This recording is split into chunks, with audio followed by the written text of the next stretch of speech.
De acordo com dados de 2019 do Tribunal Superior Eleitoral, o Brasil contabiliza 147,6 milhões de eleitores, que, caso não haja alteração na data por conta da pandemia do novo coronavírus, vão às urnas em outubro deste ano para eleger democraticamente vereadores e prefeitos dos 5.570 municípios do país. Esses dados foram trazidos para a gente aqui do Jornal 11:30 pelo Carlos Irineu, ele que é jornalista por formação, pós-graduado em ciência política e estudante de letras, língua portuguesa, com passagens pelas assessorias de imprensa da CPTM, Companhia Paulista de Trens Metropolitanos e Prefeitura de São Paulo. Em 2016, foi um dos selecionados pela Escola do Parlamento da Câmara Municipal de São Paulo para integrar o grupo do 9º módulo do projeto Repórter do Futuro, Descobrir São Paulo, Descobrir-se Repórter. E em 2018 foi premiado também pela Câmara Municipal de São Paulo no Troféu São Paulo, capital mundial da gastronomia, pela publicação de uma matéria sobre as sobras de alimentos que se transformam em boas receitas na periferia. E em 2019 foi um dos selecionados para o primeiro curso e prêmio Ricardo Boechat, Jornalístico Político 2020, promovido pela Câmara Municipal de Itapevi. Atualmente atua como revisor de textos do grupo Bonex, assessor de imprensa na companhia Cracri e como repórter e colaborador da revista Demais. A nossa entrevista do Conversa Franca hoje é com Carlos Irineu, autor do livro É Assim que Eu Voto. Seja bem-vindo, Carlos, é um prazer recebê-lo aqui no nosso Conversa Franca. Que bom que aceitou o nosso convite, né? Só atualizando uma informação, parece que o Senado decidiu, realmente já aprovou, prorrogar a data para as eleições para novembro, né? E vamos aguardar aí se o Congresso aprova ou não, né? Mas tudo indica que novembro vai ser as eleições. Mas seja bem-vindo mais uma vez, que prazer ter você aqui junto com a gente. Tiago, eu que agradeço o convite, fico muito feliz em poder compartilhar com o seu público um pouquinho do trabalho que eu venho desenvolvendo desde o ano de 2018. Para mim é uma honra estar aqui com você. Falar um pouco do seu livro, né? Inicialmente, abrindo o nosso bate-papo, É Assim que Eu Voto. Da onde surgiu essa ideia de criar um livro que aborda as eleições brasileiras? Vendo momentos difíceis, principalmente com a polarização política, né? Em 2018 mesmo, naquele turbilhão de informações, de pessoas, a guerra entre pessoas, eu pensei, e eu vi que também nas redes sociais as pessoas compartilhavam muitas informações erradas, equivocadas, principalmente sobre o pleito eleitoral. E eu pensei, olha, eu preciso juntar um pouquinho da minha experiência, do conhecimento que eu tenho, para poder ajudar essas pessoas. E eu pensei, como é que eu posso fazer isso?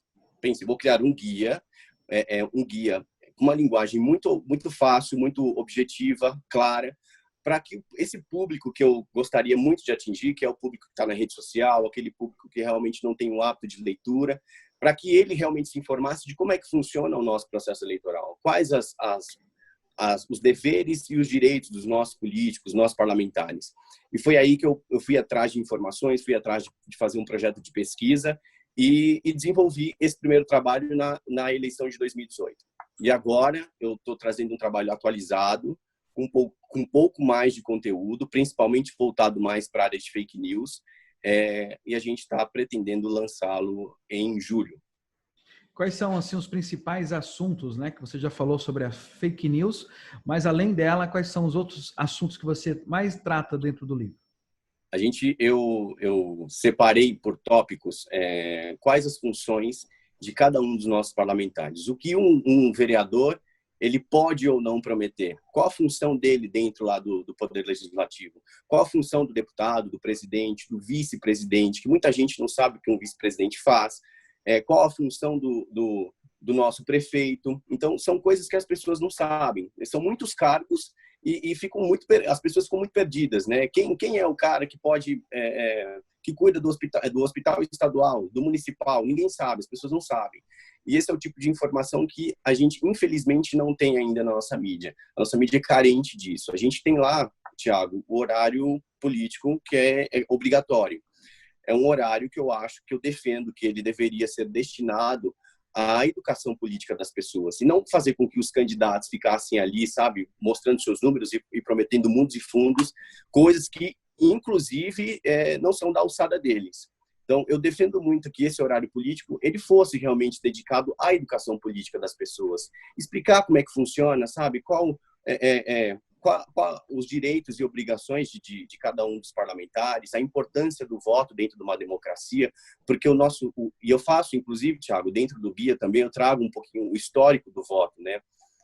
A conquista pelo voto, porque foi muito duro. As pessoas não tinham o direito de votar. Antigamente era só ricos, mulheres não votavam, analfabetos não votavam. Então, assim, foi uma luta muito grande para que hoje todos nós pudéssemos agora ter o direito ao voto, que eu acho que dentro da nossa democracia é muito importante. As pessoas precisam saber o valor dele. E eu trago especificamente dentro de um capítulo também a importância do voto. Faço essa cronologia e mostro para as pessoas que o voto delas é inegociável. É muito importante que elas saibam disso. Que bacana. A gente percebe que as pessoas têm muitas incertezas na hora de escolher um deputado federal, um deputado estadual e um vereador, né? Ainda não existe tanta informação em relação a esses cargos, né? Você poderia trazer para a gente um pouquinho da importância de se escolher bem os vereadores e os deputados? Olha, é um tema muito delicado e muito importante. A gente fala, por exemplo, esse ano nós teremos eleições municipais. Nós vamos eleger o prefeito e os nossos vereadores. E aí eu percebo que, assim, qual a função de um vereador? A função do vereador é fiscalizar o poder executivo do município, que são as ações dos nossos prefeitos. E aí, o que a gente percebe na maioria das campanhas eleitorais são candidatos oferecendo coisas que realmente não fazem parte do trabalho deles. Sabe, eu tenho feito um trabalho junto com associações de bairro para tentar barrar esse tipo de trabalho. Então, a gente vê assim, por exemplo, a gente tem uma obra pública que foi feita em determinado bairro, e dentro desse bairro tem um candidato ou um vereador já eleito atuante do bairro. E eles, eu acredito que você já tenha visto, eles, uma vez ou outra, eles colocam placas dizendo que a população agradece o vereador tal pela obra que fez. E eu tenho feito um trabalho para mostrar para as pessoas. É dever do parlamentar destinar verbas, sabe, emendas parlamentares, para que as obras sejam executadas. A gente não tem que agradecer aos políticos por fazerem um trabalho que é a obrigação deles, é o trabalho deles. E outra, e isso leva a pessoa realmente inclusive, Thiago, ao erro. Porque, assim, eu penso, pô, o vereador tal, ele fez uma obra, pô, esse cara não fez a obra. Isso não é da alçada dele, sabe? Por mais que ele tenha enviado ofício, por mais que ele tenha destinado verbas de emendas, esse não é o trabalho dele. O trabalho dele é investigar e fiscalizar o trabalho do nosso prefeito, que é o cara responsável pelo município. E esse trabalho acaba sendo esquecido. Então, é muito importante, né, que as pessoas saibam disso. Sim, acaba sendo esquecido. Até porque a Câmara acaba fazendo ali um conchavo com o prefeito, se aliando ao prefeito, e aí acaba aprovando tudo do prefeito, ou sem questionar, e aí isso faz muito mal para a democracia e muito mal para a cidade também, né? Sim, infelizmente. Então, a gente precisa de pessoas atuantes, pessoas responsáveis, pessoas cientes realmente de como é que funciona, porque a gente que tem que cobrar. A gente tem lá os nossos vereadores, que são os responsáveis por fazer essa fiscalização, mas, na verdade, nós, cidadãos civis, comuns, que não temos cargo nenhum, nós precisamos investigar e fiscalizar também o trabalho deles. Isso é muito importante. E na sua concepção, como mudar uma cultura que já está enraizada aí na sociedade, inclusive nas comunidades mais carentes e nas cidades do interior, né? Que o vereador aí compra o voto com um botijão de gás, uma cesta básica, um churrasco, né? Isso também atrapalha muito a democracia, né? Sim, eu vejo que é um problema estrutural, é difícil da gente poder mudar essa realidade, mas eu acho que cada um de nós podemos realmente fazer a diferença, podemos plantar uma sementinha. Eu vejo o meu trabalho com este guia, uma semente. Você também pode fazer o seu trabalho como comunicador, também uma semente dentro da comunidade onde você vive. Então, nós que vamos ter que realmente fazer essa diferença, porque, infelizmente, isso já está enraizado. A gente não vai conseguir mudar isso. e a gente tem eleição aí, pode ter certeza que muitos outros candidatos e já eleitos vão realmente comprar votos e pessoas, infelizmente, vão vender e vão negociar os seus votos. Isso é estrutural, né, Thiago? Infelizmente. Então, assim, eu acredito que eu, você e todos os seus telespectadores também podem plantar uma semente e fazer com que a cada eleição essa cultura de negociar voto mude, pelo menos. E a gente também tem o hábito de cobrar. Então, você votou, você precisa cobrar o candidato a quem você confiou o seu voto. Você poderia repetir essa última parte, que deu uma travadinha só? Cobrar o último candidato. A gente precisa realmente cobrar o candidato a quem a gente confiou o voto, né? Isso é muito importante, não é só chegar lá e votar. A gente precisa acompanhar o mandato e cobrar. Existem aí os canais de comunicação, existem os gabinetes onde as pessoas podem ir até lá. Então, assim, você tem o direito e o dever também de fiscalizar o seu candidato. Perfeito. Na sua concepção, você acredita que o voto ele deve continuar sendo obrigatório ou ele pode ser facultativo? Olha, para a nossa cultura, ele tem que ser obrigatório. Infelizmente, a gente realmente precisa, porque as pessoas têm uma visão muito turva do voto, né? Infelizmente. A partir do momento que a gente começa a perceber a importância do voto e todas as lutas que tiveram no passado para que se conquistassem o direito ao voto e qual a importância dele, eu acho que as pessoas vão passar a valorizar mais. Eu defendo realmente que ele seja obrigatório, porque se for facultativo, Thiago, infelizmente, a gente vai ter muito mais gente corrupta dentro do poder. Interessante esse ponto de vista. E você avalia que, por exemplo, hoje, além da venda dos votos, né, o cara vende o voto por qualquer coisa, as questões das fake news, né, como você abordou no seu livro, qual que é o impacto que as fake news elas trazem para o pleito eleitoral? Olha, não só para o pleito eleitoral, mas assim para a vida. Essa pesquisa que eu fiz e eu trago, e eu quero enfatizar muito isso, essa questão da fake news, que é um problema, porque hoje todo mundo é comunicador, todo mundo é jornalista na rede social, e a gente precisa aprender a filtrar isso, aprender a identificar o que é ou não notícia falsa, né? E infelizmente, Thiago, a gente já viu casos, você como comunicador já deve ter visto muito isso, pessoas que perderam suas vidas por conta de notícias falsas, sabe? Pessoas que compartilharam uma informação errônea na rede social e acabou com a vida de outra pessoa.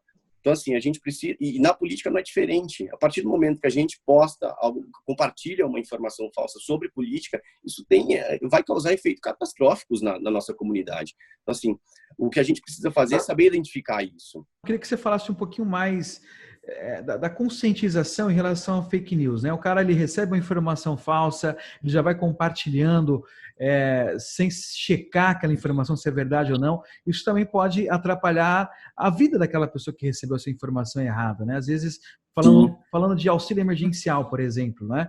A comunidade mais carente, as pessoas mais necessitadas estão precisando desse auxílio.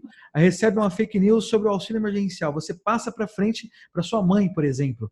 Ela acaba cometendo um erro aí grave por conta dessa notícia falsa, né?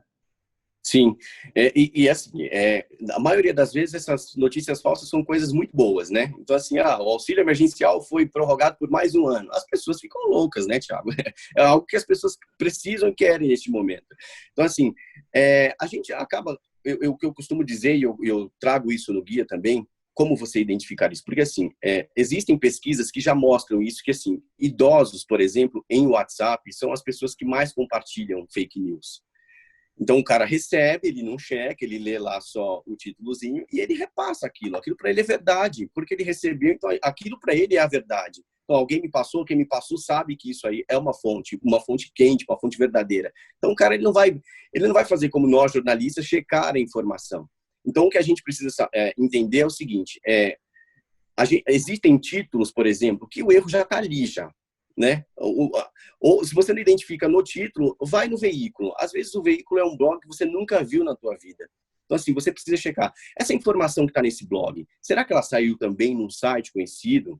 Então, a gente precisa aprender a fazer isso. Como nós fazemos. Saiu aqui. Mas será que saiu ali também, naquele site onde eu confio, onde realmente eles publicam notícias verdadeiras? As pessoas precisam ter esse hábito, não só pegar aquilo ali e compartilhar, né? E isso é muito importante. Então, saber identificar, esse é um ponto, um dos pontos que a gente precisa entender. Recebeu aquilo via WhatsApp? Muito cuidado.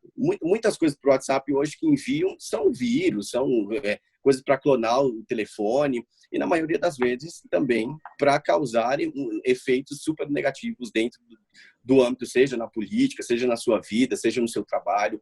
A fake news, ela acaba com tudo.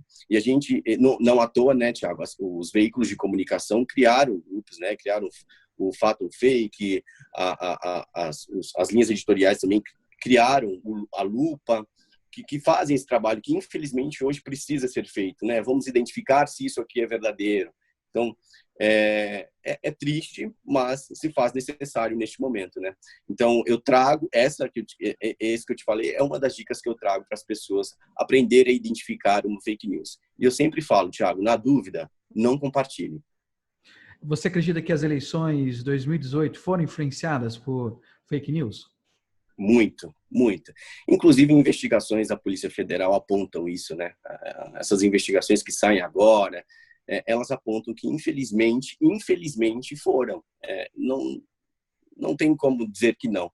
Mas muito disso também vai por parte das pessoas. Se nós tivéssemos a cultura de checar as coisas, de não ser levado muito por essa questão de compartilhamentos em massa de informações equivocadas, nós também não teríamos caído nesse erro desses caras grandões que, infelizmente, influenciaram a massa. Então, se nós soubéssemos um pouquinho identificar o fake news, nós não teríamos caído ao erro. E como que você avalia os efeitos da pandemia nas eleições de 2020? Olha, infelizmente, inclusive eu falei para um jornal essa semana, justamente por conta dessa alteração no nosso calendário eleitoral, eu acredito que realmente ele deva ser alterado, porque eu não gostaria que prorrogassem mandatos, mas assim, essa mudança no calendário, estender um pouquinho mais para novembro, eu acredito que seja o ideal. As pessoas, elas precisam estar inteiradas, sabe, e conhecer muito bem o seu candidato. Então, assim, a gente não tem tempo. A gente tem as convenções partidárias que começariam agora em julho, né? Mas por conta da pandemia isso não pode acontecer. E são nas convenções partidárias que as pessoas conhecem os candidatos, né? Então, como é que você vai conhecer o seu candidato? Você nem pode numa convenção, você não tem como você realmente saber quais são as propostas do cara, quais são os objetivos dele para a sua cidade. Então, eu acho que estender o ideal para que as pessoas estejam por dentro do que o candidato tem ali a oferecer para os próximos 4 anos para a cidade. Então, eu acredito que prorrogar mandato não, mas estender assim um pouquinho o prazo, alterar o calendário, eu acredito que é importante para nós, eleitores, conhecermos realmente a fundo os nossos candidatos. Ô Carlos, e tem um problema muito grande em relação às escolhas dos candidatos, né? A questão da falta de opções, de pessoas sérias, pessoas honestas. Sempre a gente tem mais dos mesmos, né? Nunca é algo de diferente, né? Sempre quem se candidata são as mesmas pessoas, com velhos hábitos, os hábitos aí que a gente sabe que está destruindo todo o país, né? E eu sou defensor das candidaturas independentes, né? Infelizmente, nós não temos isso no Brasil, mas eu acho que isso daria oportunidade para muita gente boa e honesta cuidar um pouquinho do nosso dinheiro. Mas, infelizmente, nós dependemos dos partidos políticos, né? Porque para você se candidatar, você precisa ser filiado a um partido político. Engraçado, Thiago, você falando disso, eu estava conversando recentemente com uma pré-candidata vereadora de São Paulo, e ela disse para mim que o partido, desde o início das reuniões em que eles conversam para decidir quem vai e quem não vai, ela disse que em todas essas reuniões eles tentavam influenciar ela a desistir de se candidatar e que ela pudesse apoiar um dos grandões que já foram eleitos, pessoas conhecidas. Ela falou que não. E eu acho isso triste, porque ela é uma pessoa boa, uma pessoa que tem um trabalho muito legal dentro de comunidades. E eu acho que é uma oportunidade dela também mostrar um pouco mais o trabalho dela, expandir esse trabalho, né? E eu acho triste, porque a todo momento os partidos políticos eles tentam influenciar as pessoas a não se candidatarem, porque eles já têm os escolhidos, eles já têm as pessoas com quem eles querem eleger, né? Isso é triste, Por isso que eu defendo a candidatura independente. Inclusive, eu fui numa palestra o ano passado, um advogado disse que realmente que ele tentou entrar com uma liminar para poder se candidatar independente. Enfim, não conseguiu, obviamente, porque isso nós não temos no país. Mas eu acho que é algo que as pessoas deveriam pensar para um futuro, porque eu acho que seria bacana. Você quer se candidatar? Se candidate, você não precisa de nenhum partido político para isso. Você acredita que o excesso de partidos políticos é o que trava a democracia brasileira? Tiago, a gente não tem... acredito que hoje nós temos 35 partidos políticos. A gente não tem 35 ideologias. Então, assim, para que tudo isso de partidos políticos, né? É só dinheiro que vai para o ralo, porque, infelizmente, é para sustentar esses partidos. Hoje, o cara, ele abre um partido político e ele quer criar um partido político, uma sigla, justamente por conta de dinheiro, né? Fundo partidário, enfim. Eu sou defensor do bipartidarismo, então nós temos dois lados, né? É assim que funciona. Você tem esquerda, você tem extrema esquerda. Os caras têm a mesma linha de pensamento. Você tem a direita e a extrema direita, que também usam a mesma linha de pensamento ali, de ideologia. Então, para que você tem 35 partidos políticos se a gente não tem 35 ideologias? Eu acredito que isso realmente trava muito e confunde muito a vida das pessoas. E a questão... Desculpa, Thiago. O nosso sistema eleitoral já é complexo. É difícil você entender, por exemplo, eleições proporcionais. As eleições para os cargos de vereador, por exemplo.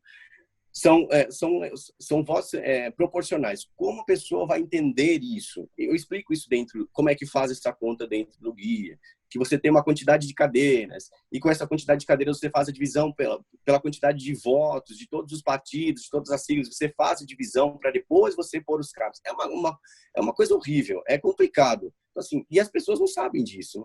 O cara acha que nas eleições proporcionais, o mais votado é o que entra. E, na verdade, não é assim que funciona. Isso acontece em cargos majoritários. Então, assim, já é difícil você entender essa relação de cargo majoritário e de cargo proporcional. É muito confuso, né?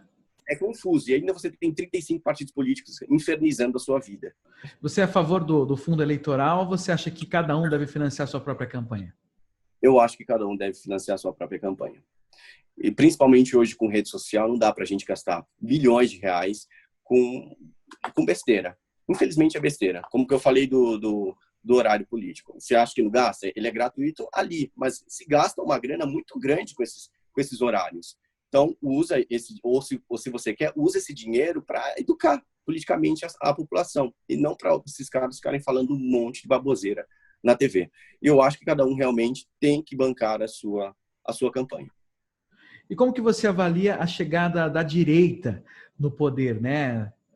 Hoje assumindo aí a presidência da República, né? Uma direita extremista, né? Infelizmente. A questão não é nem ser direita ou esquerda, né, Thiago? É como você faz isso, é como você governa. Porque, independentemente de você ser de direita ou esquerda, você está governando um país para mais de 200 milhões de pessoas. Então, o problema é como se faz isso, né? Porque o que eu percebo nessa direita que está no poder é que ele governa para um grupo determinado de pessoas, né? Que são os conservadores, que são os cristãos, enfim, e a outra parte. Então, o problema está aí, para quem se governa, porque assim, ele foi eleito para governar o país e não para governar um grupo específico. Então, essa direita aí, ela está realmente dividindo o nosso país. Mas você vê um retrocesso assim real, porque assim a grande imprensa ela vem muitas vezes tentando, a gente percebe modificar as informações, né, para tentar realmente prejudicar o governo. Tudo bem, até entendo a questão de redução de muita verba que era para grande mídia, hoje não vai mais. Isso gera uma frustração, inclusive, dos grandes diretores aí. Mas você vê que, por exemplo, o negro, os homossexuais estão perdendo direitos com esse governo? Ou você acha que não? Ou podem perder? Não, eu não acredito que estão perdendo. Eu acredito que, sim, eles estão ficando cada vez mais separados, né? Porque não são discussões desse governo. O governo não faz questão nenhuma em discutir essas temáticas. Então você acha que falta essa discussão, falta colocar isso na pauta, né? Exatamente, mas eu acredito que nesse governo isso não será discutido, infelizmente, por conta dessa questão do governo ser um governo cristão e militar. Eu não acredito que essas pautas venham a serem discutidas, não agora. Então, vai ficar esse discurso, vai ficar essa briga. Infelizmente, a gente vai ter que esperar o próximo mandato aí de um possível possível presidente. Depende de cada um de nós. Eu vou aproveitar e vou fazer uma pergunta para você, que sempre fica na minha mente essa questão, porque eu sou descendente de negros, né? E fica essa questão dentro de mim. Por exemplo, a questão de cotas. Quando você coloca cotas para um determinado grupo, no caso os negros, né? Ali os descendentes, os pardos, indígenas, etc. e tal, você não está desmerecendo a inteligência deles? A cota, no caso, não teria que ser social. Eu estudei numa escola pública, aí sim, eu estou em desvantagem em relação a você que estudou numa escola particular. Agora, a relação da minha cor da pele, isso não influencia na minha inteligência, no meu grau de aprendizado ou não? Eu posso estar errado, vamos lá saber a sua opinião. Não, isso é uma discussão, né, Thiago, que assim, eu já entrei em várias discussões sobre isso e eu tento não ficar em cima do muro, porque eu penso o seguinte, parece que assim, a gente tem, parece não, nós temos uma dívida com o passado, com os negros. Quando eu digo parece eu fico meio que realmente assim, com um pouco de dúvida, porque assim, essa questão com os negros do passado, com a escravidão, tudo, parece que tudo isso realmente faz com que nós tenhamos que pagar essa dívida hoje. E, por outro lado, eu realmente acho injusto com o colega que realmente se dedicou, sabe, e estudou, ele não conseguir a sua vaga, porque tem um outro que, por conta da cor, ele, infelizmente, ou felizmente para ele, né, ele leva a vaga. Então, assim, eu acho injusto nesse caso. E o que você pontuou realmente do cara que estuda em escola pública, porque realmente o ensino público ele é fraco, ele teria que ser essa questão social.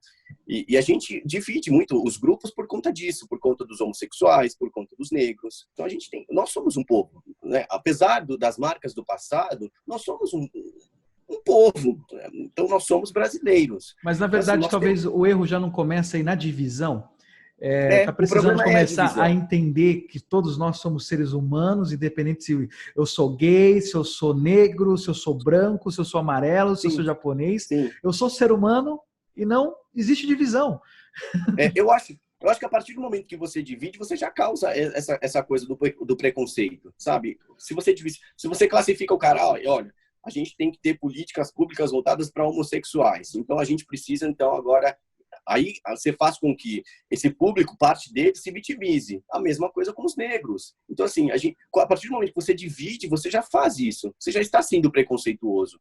Então, assim, eu acho que nós somos um povo e a gente precisa realmente fazer com... Infelizmente, eu sei que as oportunidades não são as mesmas, não são iguais, sabe? Existe realmente o racismo? Existe a homofobia? Existe, sabe? Mas eu acho que a gente precisa começar a mudar isso, sabe? Não divide, mas faz políticas públicas de educação, sabe? Para as pessoas respeitarem o seu colega, independente da cor dele, independente da opção sexual dele.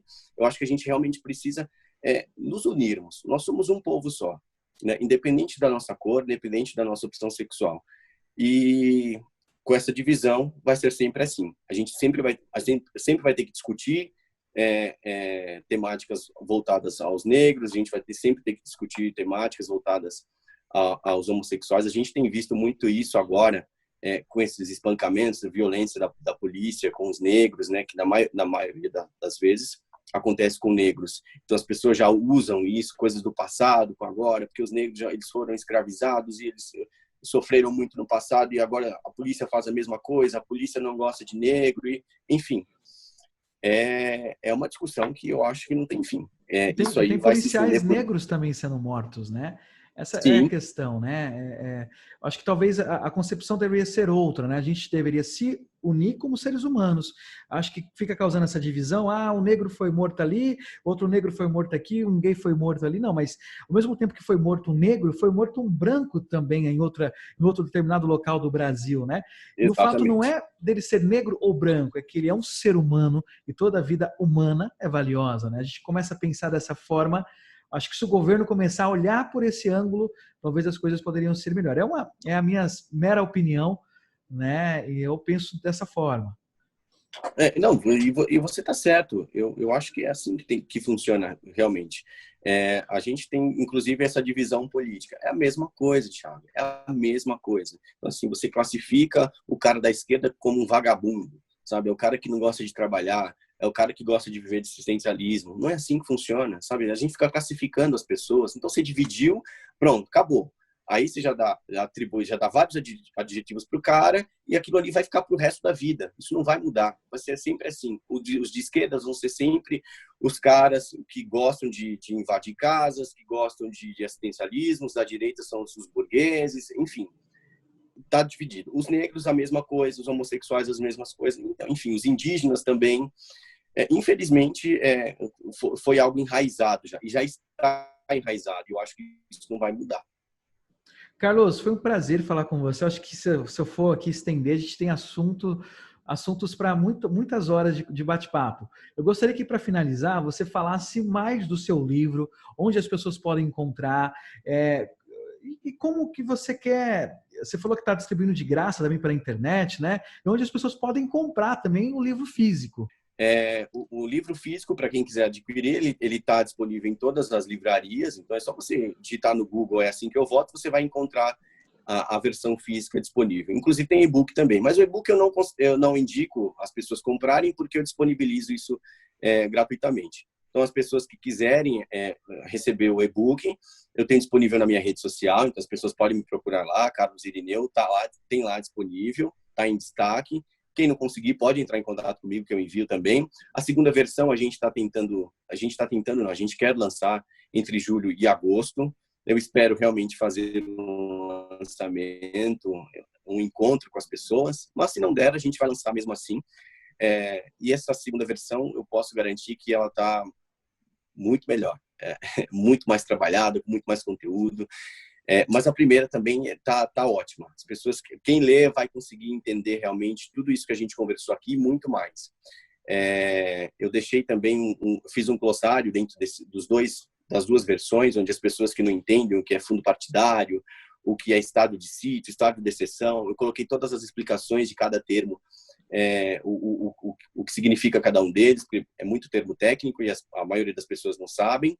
E é isso, Thiago. Eu espero que as pessoas realmente façam uma boa leitura e que nessa próxima eleição a gente consiga realmente dar valor ao nosso voto, não negociar e, mais do que isso, eleger, se possível, bons representantes para os próximos 4 anos nos municípios. Perfeito, Carlos Irineu. Foi um prazer conversar com Eu você. agradeço. Eu vou te chamar mais vezes, porque eu acho que a gente tem Pode muito chamar. papo ainda para colocar em dia. Tem muitos assuntos interessantes para a gente conversar, né? Eu agradeço muito a sua participação. Deixa o seu Instagram, sua página no Facebook para as pessoas te encontrarem. Isso, no Facebook coloca Carlos Irineu lá, você já vai me encontrar. No Instagram é @carlosirineu_. Facinho.